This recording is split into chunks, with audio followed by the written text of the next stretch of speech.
Welcome to the my-moo.com podcast. My-moo.com is your source for information on James Churchward and his theories of the lost continent of Mu.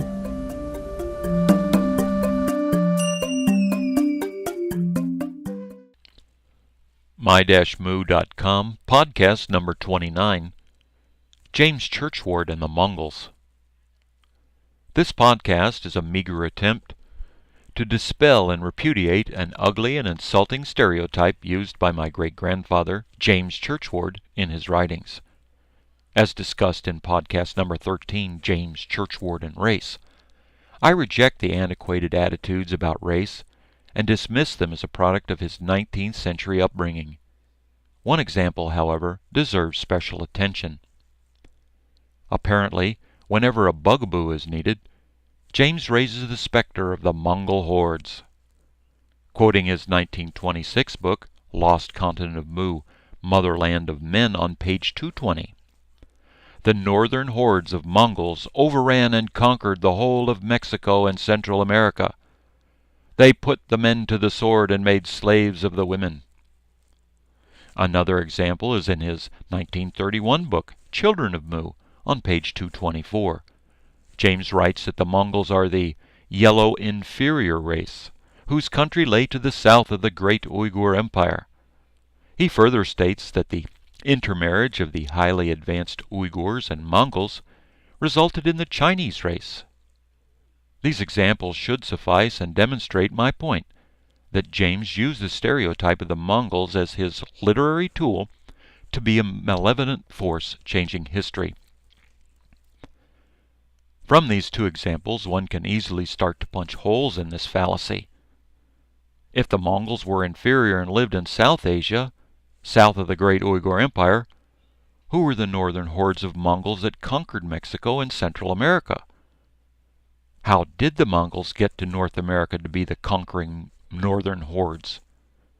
Did they fight their way through the highly advanced Uyghur Empire and through the Bering Land Bridge? Or did they all build boats and sail over for the conquest? Prevalent attitudes about the real historical Mongols have been shaped by the writings of those who opposed them and wound up losing.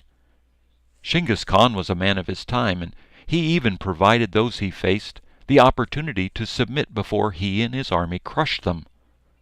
There are no comparable reports from those that allied themselves with the Mongols, except for the Tangut people of Shishia. The discipline of his troops was paramount to the success of his conquests and to permit the execution of complex military maneuvers that are still studied today. It is preposterous to suggest otherwise, and the characterization of the Mongols as a horde comes very close. James' description of Mongols has been addressed. The Mongols of today are descendants of nomadic herders that have lived in harmony with the inner Asian grasslands for thousands of years. My own personal experience compels me to repudiate any link between my great-grandfather's description of Mongols and reality. James' reliance on last century's stereotypical descriptions in his works might have been okay in the 1930s, but to reference it today as fact is inexcusable, and the continuation of this myth is insulting. This isn't a PC issue. This stereotype, as bolstered by my great-grandfather's writings, is blatantly false and deserves to be repudiated. Such characterizations build walls between people and makes it less likely for us to recognize our shared human existence. The human experience can be rich and rewarding, and increasingly so as these stereotypes that marginalize whole peoples are confronted and dispelled. Ancient, distinct cultures do have a place today, regardless of what some people call progress. How arrogant it is to assume some unearned superiority, and through ignorance or stupidity, fail to recognize the inherent value of their human experience and the experience of countless generations of the people before them. Great efforts are undertaken to protect endangered animal species. What about efforts to protect the collective experience of mankind? Since this podcast deals with Mongolian people, and I don't care if it gets banned in the People's Republic of China. The people and culture of southern, inner Mongolia are under attack.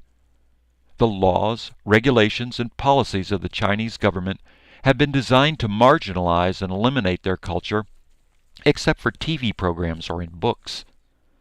The same is true for Tibetans and Uyghurs.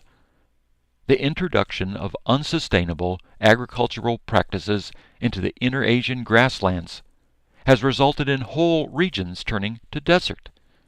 Who does the Chinese government blame? The herders. The very people that have lived in harmony with the grasslands for thousands of years are being removed from their lands in some misguided effort to reverse the situation. Recent news reports that when grievances are raised with the government, the Public Security Bureau steps in and silences them, either through intimidation, arrests, beatings, and or torture.